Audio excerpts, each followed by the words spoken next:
So what is up, guys? I got a little bit of a project today. Nothing big, super simple stuff.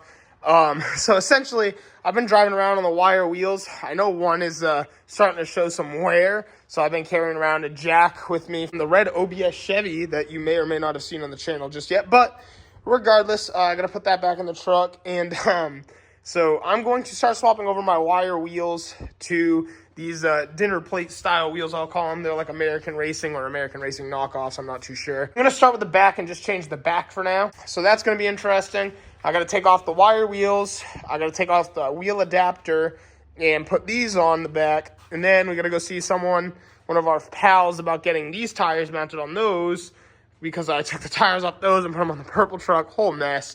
And then eventually I'll put those on the front, and then I'll get all new tires for the wire wheels and put them back on the truck once the salt's off the road, essentially. So that's a big thing. We don't want to destroy the wire wheels, even though they're not anything crazy.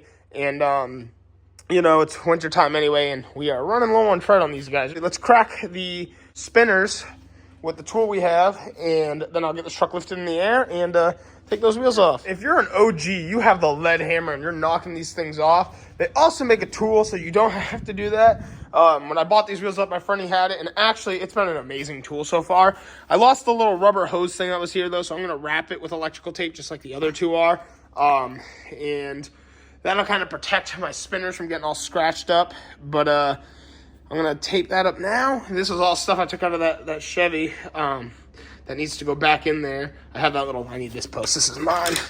And basically I put this on the spinner and just crank it off. Well, my day just got a lot more adventurous. Midway through doing this, I left the Subaru running just to make sure it was good. And the thermostat is also bad, which is probably why that hose broke to begin with, because it was getting so pressurized. So, here we are again. Now I got to really work my tail off. I'm going to slap these wheels on as fast as I can, hop in this truck, because I got to get to the parts store before they close to pick up a thermostat to fix that so I can get it done. So, I'm getting going a little crazy here. Okay, we've gotten the other wheels on there. They look whack. Not terrible, just whack. We're running over to the parts store now to grab that thermostat. All right, boys, update. Pretty much fixed the Subi. Don't care about that car. It's a flip car. Now we are back over to the black truck. Honestly, I don't know what it is about mixed match wheels, but sometimes they go so hard. Like, what is this? It's kind of cool. It definitely shows that this truck still can be very Japanese or very, lowrider. These are a big wheel that you would use. I mean, they're American Racing wheels, so you'd see a lot of these on like your older muscle cars, but in Japan, they love American stuff like we Americans love the Japanese stuff.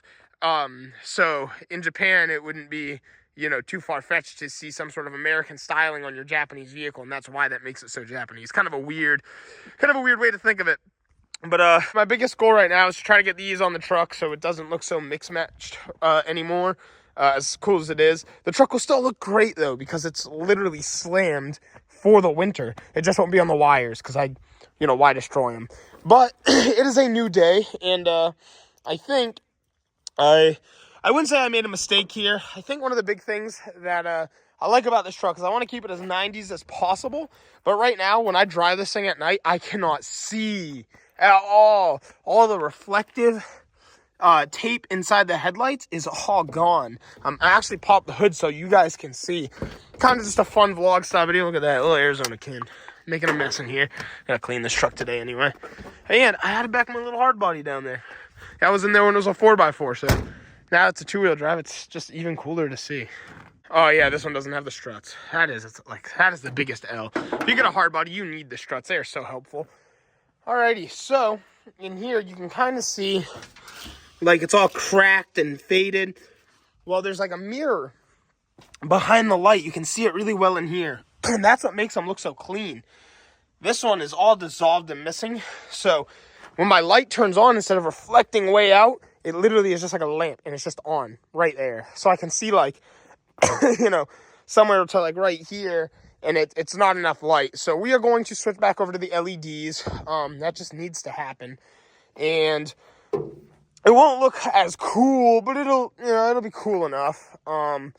I am preparing for something pretty major for the truck. That's why we are doing a couple little things to the truck today and making this fun vlog style video midwinter, just hanging out, messing with the truck. So the other things I need to do are my hazard switch doesn't work. So I got to see if I have a spare one of those. And there was one other thing. I can't really remember what it was. That's okay. I'll think of it after. What I'm going to do right now is cut my zip ties that hold my grill on. And I need to go get a 10mm to remove the headlight buckets and go get my LEDs so I can slap those on so I can see at night. All right, the zip ties have been pulled. So this should just kind of pop out. But I might have to remove the corner lights. It might make me. Might be the case here. Oh, there we go. Just kind of wiggle it around these headlights. Wow, this does not want to come out. There we are. Wonderful. Okay. I actually love this grill. I've always wanted this one. So someday I'll get like a brand new, fresh and clean one. But now it's just these little 10mm bolts that got to come out. And I'll take those out, plug these in. Pretty simple. It's a pretty straightforward little job. And one thing I just noticed, I looked up and I was like, what is this ground? This thing was ridden all the way up here. I don't know why it's so loose. It's like max tight.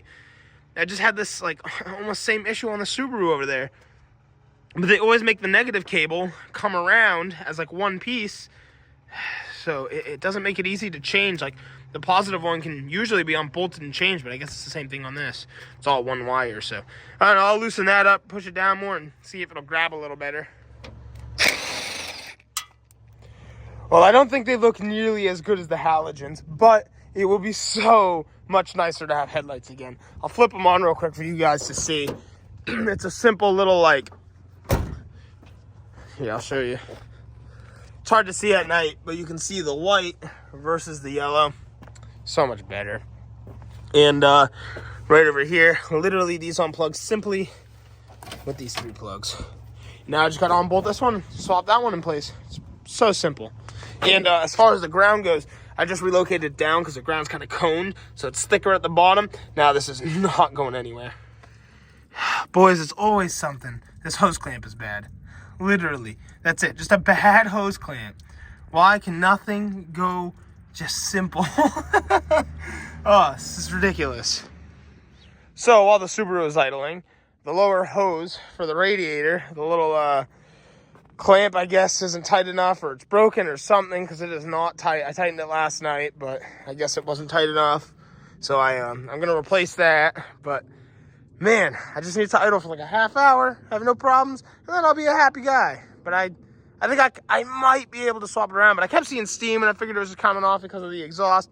Nope. So I'm messing with that while I'm messing with this. But I've gotten the headlights on, so now I got to put the grill on. And I'm just going to put it on, zip tie it on, and I'll see you guys right after. This car was supposed to get no more video parts, but I guess it's tying into my black truck work video. So all I got to do is just... It kind of felt weird last night, but it was 27 degrees out, so I thought it was fine. But yeah, we just got to pull this hose clamp off. Put the new one on. Be careful because the exhaust is probably burning hot. And literally that simple. Start it back up and let it run. Look at that. All set. Hopefully this is the last clip I ever have to take of the Subaru because I'm so tired of this car now. It's like not a bad car. It's just these little tiny things that keep killing me. Like everything was fixed and then the thermostat let go. Who knows? Maybe it let go to start and that's why the pipe let go. But like, But now that that's fixed, yeah, this hose clamp just wasn't good. I think it started slipping or was stripped out or something, and I think it tightened up, but it didn't grab, and it was just so cold last night. I guess I just didn't realize, but that's okay. That's why I'm letting it run for 30 minutes to make sure it's good, because I want someone to get something nice, you know. So hopefully everything is really fixed now. I went a little above and beyond at this point. Well, I did have someone come look at the car. It actually went really well. I am going to replace the battery, and bam, there we are. If this battery dies, then we'll know it's an alternator issue, but I don't even know if I'll have the car long enough, honestly, to figure that out, because a fresh battery should run the car for a little while. I would rather know, though, so I can change the parts, but the only reason I changed the battery is because the car sat for a really long time, and it was giving me the Christmas tree light effect, and it was starting slow, so it just sounded like it was the battery all in all. But, you know, new terminals, everything's cleaned up, everything's good to go. You know, just make sure everything is plugged in, good and ready right here. Nothing's loose. So, yeah, I'm going to give this a start. And let's actually see how much quicker this car starts now. Oh, man. The car just sounds like it has more power. Like, right off the back. Holy. Everything is going great, though. Seriously, it's been a fun learning experience, a good car. And I hope it goes to a good owner, and hopefully they're happy with it, because I think it's It's a pretty solid ride. Yo, check this out. Thank you to the homie Spencer for hooking us up with getting those mounted. So now I'm going to go home and slap them on the front and no more mix matched. All right. We are now home. The most important thing I got to do is get these wheels on the front here. So gonna pull out my jack, drive this up on a couple blocks of wood, pull out my jack, do one wheel at a time, crack them while they're on the ground, and then pop these bad boys on there. They are rotational, so just gotta keep in mind of that. And after that's done, we'll go in the truck and we'll change out that hazard switch. But this is the last time on wires for this season. And just like that, boys, the full dish American racing style wheels are now on the truck. The open exposed hubs are kind of ugly. But I mean, it's okay. It's kind of the style of the wheel. Should have painted that center drum, the wheel hub, but it's okay. It's not gonna like raw out. It's just gonna like surface rust. But pretty funny. I'm pretty happy with it. It's sitting a little high right now. It'll go down some. And on like obviously my ride height is set for the wire wheels anyway, so I'm not gonna mess with my torsion bars to go lower or anything like that. Gonna leave it just the way it is so I can put the wire wheels back on and be all set to go. Looks so sick though. Like I'm happy that this is my winter like truck. Like, you know, I can leave this one to just stay nice and clean and just go beat the hell out of this thing.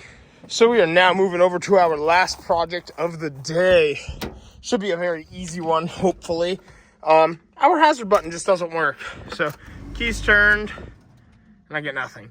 And what's nice about this truck, funny enough, because I'm using all the 97 wiring harnesses on the older wiring harness, on the like early square dash harnesses, if your hazard button goes, you have no blinkers. I guess there's turn signals and hazard signals. Yeah, pretty interesting.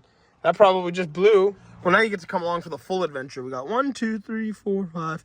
5 over. 1, 2, 3, 4, 5 right here. And it's blown. Wow, that is funny. It's cool, though, that they made it a separate circuit. Because like I said, on the older ones, you lose your blinkers, too, which is kind of ridiculous. And another thing to note, too, I mean, we did a whole chassis swap. We had this cab, like, rolled on its side. And, like, it went through a lot. So, it wouldn't surprise me for little things like this to be a problem. Well, look at that. I should check the fuse first. I just thought it would be its own, I guess if its own circuit, then it would have its own fuse.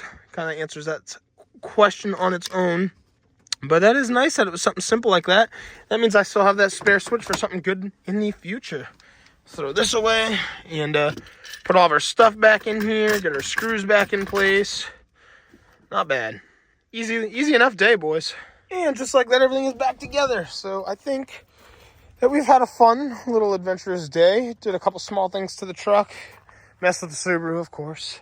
And I am happy with that. Seriously, these wheels look great. Thank y'all so much for checking out today's mini vlog style video. We are just chopping it up, working on the truck, and I don't know, the hazards. I love on the lowrider build, especially the hazards down here. The blinkers, like in the factory location with the clears, is so nasty. On the purple truck, I went with the vents. I just like the vents; they look cool, and I relocated my blinkers to the side markers. So these still work as daytime running lights. It's just cool for this 90s style.